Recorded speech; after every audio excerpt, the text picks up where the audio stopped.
ফেরাউন থাকলো মনে হয় ওর সামনে মুস্কি হাসি দিত, বলতো তুই তো আমার তো আগে চলে গেছিস। যেমন কোন কবি লেখছেন যে মাঝে মাঝে শয়তানও মানুষকে বলে যে আমি তো তোকে এরকম করতে বলি না, তুই তো আমার চেয়েও আগে। قال للإنسان اكفر فلما كفر قال إني بريء منك إني أخاف الله رب العالمين। শয়তানও মাঝে মাঝে বলে তো তুই তো আমারও ওস্তাদ দেখা যায়, আমি তো এরকম করতে বলি না তোরে, এত করিস কেন? এই জন্যই তো কবি লেখছেন শয়তানও বলে মাঝে মাঝে বলে हसरत आती है मुझे हजरत इंसा पर, हसरत आती है, हसरत বুঝেন? তা আমার খুব দুঃখ লাগে, আমি বড় অনুতপ্ত মানুষের উপরে। हसरत आती है मुझे हजरत इंसा पर, जुर्म तो खुद करे लानत करे शैतान पर। নিচে কইরা আমার উপরে আঙ্গুল আমারে দেয় দেয় কল লেখা করছে, আমি তো ওরে করতে বলি না। আসল এটাই মেরে হাসার জন্য না, বুঝার জন্য, বুঝার জন্য, হাসার জন্য না। কথাগুলো হাসার জন্য বলি না। এক সময় বাংলাদেশ জমিদার শাসিত ছিল, ছিল না? কি কিন্তু এখন জমিদার শাসিত? এখন কি জমিদাররা পরিচয় দেয় যে আমরা অমুক জমিদার? ওরা লজ্জায়ও পরিচয় দেয় না, ঠিক না? হ্যাঁ, লজ্জায়ও যে নাই তো কিছু, নাই তো, লজ্জায় পরিচয় দেয় না। লজ্জায় নিজেদের গাঠিতে যায় না, যায় না, লজ্জায় নিজেদের গাঠিতেও যায় না, এলাকায়ও যায় না। কারণ আছে, এক সময় ওনারা বাহির হইলে রাস্তা খালি হইতো, এখন ওনার বাড়ির চাকর বাহির হইলে রাস্তা খালি হয়ে যায়, ঠিক না? হ্যাঁ, প্রমাণ দিতে পারি আমি অনেকগুলা, কিন্তু দিব না, সত্য এটাই। তো এই জন্যই লেখক লেখছে যে তোমাদের যাত্রা কোত্থেকে, করছিলে কোথায়, আর আজকে তোমরা দুরবস্থা কিরকম যে মুসলমান পর্যন্ত মুসলমান পরিচয় দিতে চায় না, পরিচয় দিতে চায় না, মুখে পর্যন্ত দিতে চায় না। পোশাক আশাক তো বাদ, মুখেও পরিচয়, কাজ কর্মে কিছুতে পরিচয় দিতে চায় না যে সে মুসলমান। এক আহ দিয়া যাকে মানানো যায়, মানানো যায় না। হাদিস তো আরো কিছু বলে, ফালাম্মা তায়াক্কানতা বিল বাওয়ার ওয়া যানানতা আন্নাকা মিন আহলিন নার মানাহতু ইলাইকা রিদওয়ানি ওয়াল্লাইতু ইলাইকা গফরানি ওয়া কুলতু লাকা লা তাহজান গফরতু লাকা যুনুবা ওয়াল আওসার ওয়া লিআজলিকা নফস সাম্মাইতু নফসি আল আজিজুল গফফার। এক আহ দিয়ে বানায় ফেলছে। হাদিসের শব্দ কুদসি এটাই বলে, ফালাম্মা তায়াক্কানতা বিল বাওয়ার। আল্লাহ মুমিন মুসলমানকে বলে তুই যখন ধারণা করলি যে তুই ধ্বংস অনিবার্য, আল্লাহ বলে এই তোর এই ধারণা আমাকে আর আমার জায়গায় থাকতে দিল না। মানাহতু ইলাইকা রিদওয়ানি, আমি রেজার চাদর দিয়ে তোকে ঢেকা দেই। ওয়াল্লাইতু ইলাইকা গফরানি, মাগফিরাতের ভিতরে ডুবায়া দেই। আর কাছে আইসা তোকে বলতে থাকি লা তাহজান, চিন্তার কোনো কারণ নাই। গফরতু লাকা যুনুবা ওয়াল আওসার, তোর গুনাহ খাতা সব মাফ। তোর জন্যই তো আমি আজিজুল গফফার। এক আহ দিয়া যদি মানানো যায়, তাইলে 10 রাত্র দিয়া কেন মানানো যাবে না? 10 দিন দিয়া কেন মানানো যাবে? কিন্তু আফসোস এইখানেই তো যে কেউ করে তো, করলে তো, মানলে তো, দিন রাত্রগুলা কাজে লাগাইলে তো সকাল পাইলে আর বিকালের অপেক্ষা করবে না। এটাই হুকুম ছিল, ইদা আসবাহতা ফালা তানতাযিরিল মাসা ওয়া ইদা আমসাইতা ফালা তানতাযিরিস সাবাহ।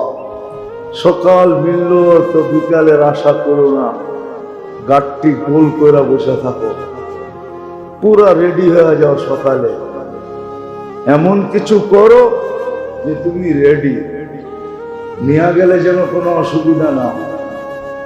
আর ওটার সবচেয়ে বড় রাস্তা এটাই হইল যে সকাল মিলল তো বন্দা পাক্কা ঠাক্কা তওবা করে ফেললো, আল্লাহ তওবা, গুনাহ মাফ করে দেয়। আবার বিকাল মিলল তো সহজ রাস্তা বলতেছি, পাক্কা ঠাক্কা তওবা করে ফেললো। যদি বললো তওবা ভাঙ্গা যায় তাইলে কি করবো? এটাও তো ভালোবাসার নিদর্শন বলে দিছেন, ওয়ালাউ ফিল ইয়াউমি ৭০ মাররা। প্রতিদিন যদি ৭০ বারও তুমি ছলনা করো, কি করো? ছলনা বোঝেন তো?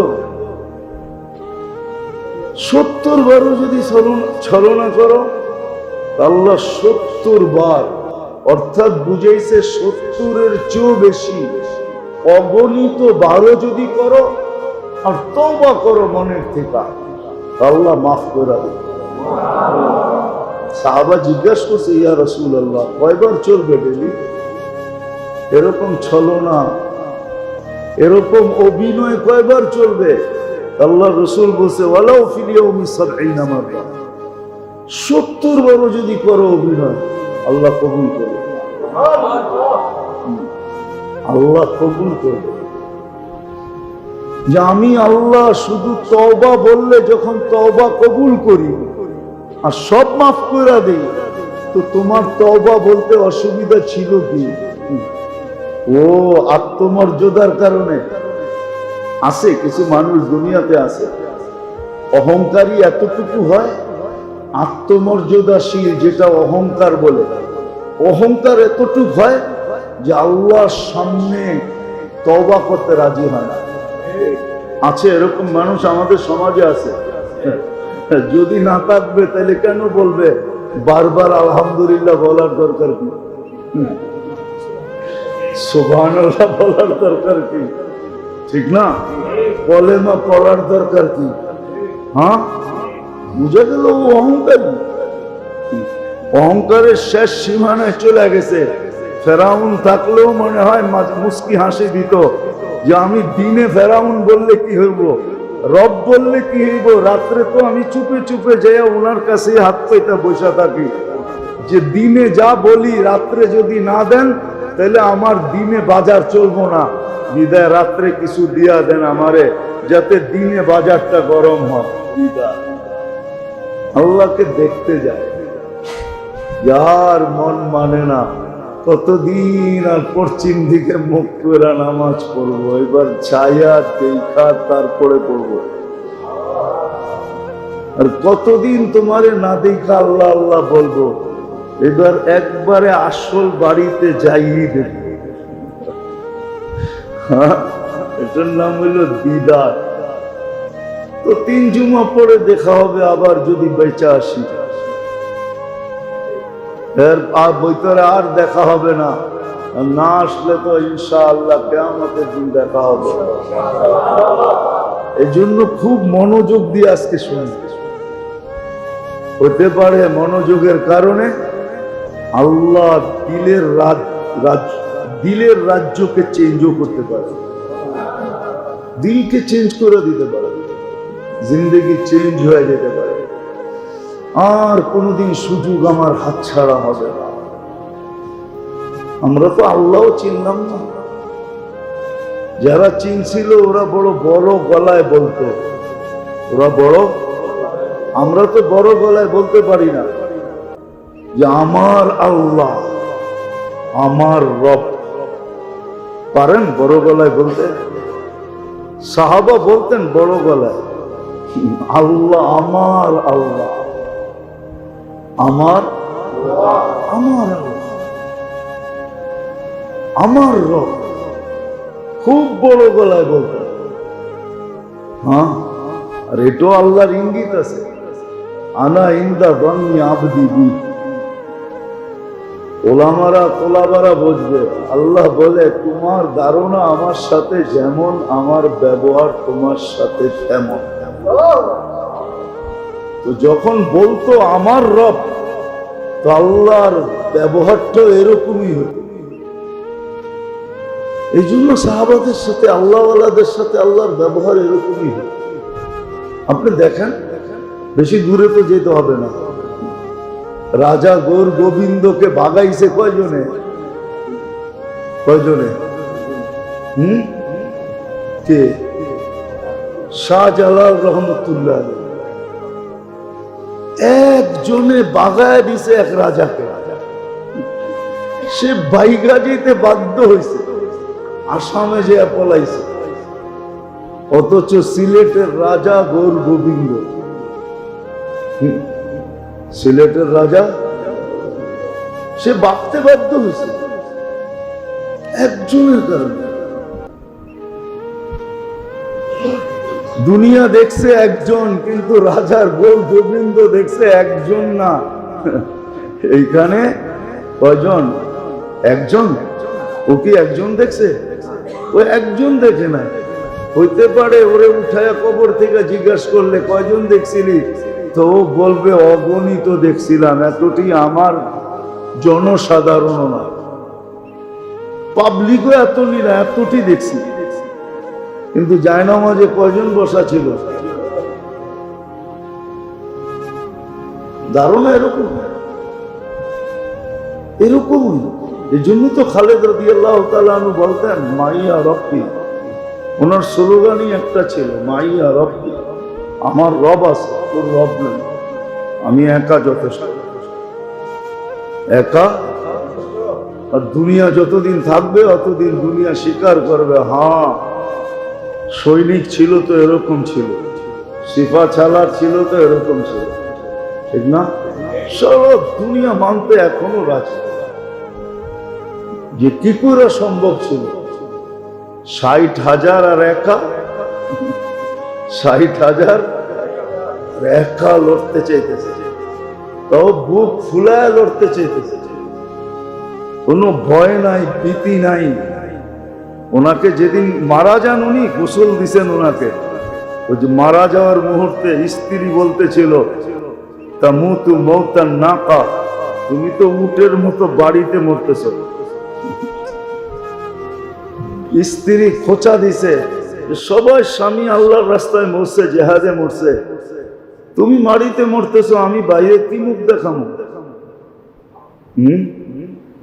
তো বলতেছিল, শোন মা তারাকতু ওয়াদিয়ান ওয়ালা গজওয়ান, কোন ময়দান আমি ছাড়ি নাই, ইল্লা তালাবতু শাহাদা, আমি শাহাদাতকে তালাশ করছি। কিন্তু দুইজনে মিলে একটা উপাধি দিয়া দিয়েছেন, সাইফাল্লাহিল মাসলুল, আল্লাহর অটুট তরবারি। এটা আল্লাহ ছাড়া কারো ভাঙার ক্ষমতা ছিল না। বইলা মরে গেছেন। গোসল যখন দিছেন তো 370টা তীর আর তলোয়ারের দাগ পাইছেন ওনার শরীরে, প্রত্যেকটার ভিতরে আঙ্গুল ঢুকানো যেত, আঙ্গুল। তখন দুনিয়া বিশ্বাস করছে যে উনি শাহাদতকে কিভাবে চাইছেন। 370টা তীর আর তলোয়ারের দাগ ছিল শরীরে। শরীরই কতটুকু। তো যেটা বুঝাইতেছিলাম, কাহিনী উদ্দেশ্য না, উদ্দেশ্য হলো যে সম্পর্ক উদ্দেশ্য, ধারণা উদ্দেশ্য। তো আজকে আল্লাহ আমাদেরকে সুযোগ দিতেছে। জানি না আজকে জি কাদার কয় তারিখ? কয় তারিখ আজকে জি কাদার?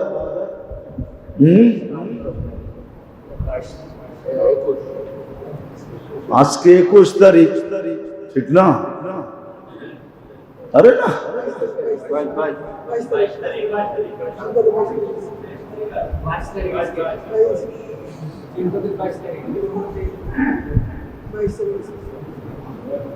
22 तारीख इसका।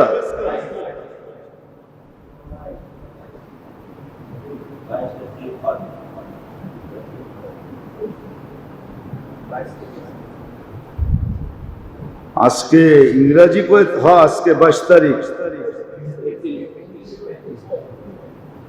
আজকে 22 তারিখ, আর 8 দিন পরেই শুরু হবে, 7 দিন, 7 তারিখ থেকে, ঠিক না? জিলহজ শুরু হবে। 17 তারিখে আমাদের এখানে ঈদ হবে হয়তো, সৌদিতে 16 তারিখে। এই যে জিলহজ আসতেছে, এটা আমাদের জন্য বিরাট বড় একটা সুযোগ নিয়ে আসতেছে। দেখেন আল্লাহ কত বড় দয়ালু। আল্লাহ মাইনা নিছেন মনে হয়, যদিও আমার কথাটা বলাটা ঠিক না, তারপরও বলতেছি। যদিও দুনিয়া কামানের সিজন মুসলমান রমজানকে বানায় নিছে, ঠিক না? দুনিয়া কামানের সিজন কি? আচ্ছা, কোথাও হোক আর না হোক, ইসলামপুরে তো, বাবুরহাটে তো, গাউসিয়ায় তো, ঠিক না? রমজান কি আরো এরকম বলা যেতে পারে, শাহজাদপুর আছে, বেলকুচি আছে। তো রমজান কি দুনিয়া কামানের সিজন বানায় নিছে, ঠিক না? হ্যাঁ, ওই সিজনের ভিতরে পড়া লাইলাতুল কদর ধরতে পারে না, ধরতে পারে না। দেখেন কতটুকু ভালোবাসে, কতটুক ভালোবাসে। 1/70 ধরতে পারে না, 1/70 ধরতে পারে না। ভালোবাসা কতটুকু, মেহেরবানি কতটুকু, দয়া কতটুকু, সমীহা কতটুকু। আর শব্দ তো টোকায় পাইতেছি না যে কতটুক বন্দাকে ভালোবাসে। মনে হয় কয়েকদিন একটু অভিমান করেছিলেন, যদিও আল্লাহর জন্য এই শব্দটা ব্যবহার করা যায় না। কয়েকদিন মনে হয় অভিমান করেছিলেন যে যা এত বড় সিজন দিলাম, ধরতে পারলি না, যা বাগেন থেকে, ঠিক না? কিন্তু 2 মাস পার হইছে, শাওয়াল জিকাদা পার হইছে, মনে হয় যে আবারও মাপ চেয়ে নিতেছি আল্লাহর কাছে। শব্দটা আল্লাহর জন্য শোভনীয় না, মনে হয় যে অভিমান, রাগ ভেঙে গেছে। আবার জিলহজের শুরুতে নিয়ে আসছেন 10 রাত্র, 10 লাইলাতুল কদর। একটা ধরতে পারোস না, 10টা দিয়া দিলাম। মনে হয় আপনাদেরকে বুঝাইতে পারি, যদি বুঝতেন খুশিতে জান দিয়া দেওয়া দরকার ছিল। আল্লাহ রাগ ভেঙে গেছে। 2 মাস খালি রাগান্বিত ছিলেন যে সিজন দিলাম, তুই ধরতে পারলি না, লাইলাতুল কদর ধরতে পারলি না, জবাবেন থেকে 2 মাস রাগ ছিলেন। 3য় মাসে নিয়ে আসছেন কি জিলহজের 10 রাত্রি, 10 লাইলাতুল কদর। ওয়ালায়ালিন আশর ওয়াল ফজরি ওয়ালায়ালিন আশর। 10 রাতের কসম খাইতেছে যে যা আমার রাগ ভেঙে গেছে। যদিও উচিত ছিল না রমজানকে দুনিয়া কামানের সিজন বানানোর, কিন্তু তুই বোকামি করছ, এই জন্য আমি নারাজ ছিলাম, কিন্তু আমি রাগ ভেঙে ফেলতেছি। যা তোকে 10 রাত্র দিতেছি লাইলাতুল কদর। একটার বদলায় কয়টা? 10টা। 1/30 বদলায়, 1/70 বদলায়। দিনের ইবাদত 1 বছরের ইবাদতের সমান। কত? 1 বছরের ইবাদতের সমান। আল্লাহ যেন রাগ ভাঙা ফেলছেন, বন্দাকে দিতেছেন। রাগ হয়েছিলেন 2 মাস, 2 মাস ছিলেন, কিন্তু জিলহজে পা দিতে দেরি, আবার দিতে দেরি করে। কত বড় সুযোগ, কত বড় সুযোগ। একদিনের রোজা 1 বছরের রোজার সমান। আছে তো এরকম লোক আছে, জিলহজের প্রথম দিন থেকে রোজা শুরু করেন, বিলকুল 9 দিন পর্যন্ত রাখেন, কেন 10ম দিন তো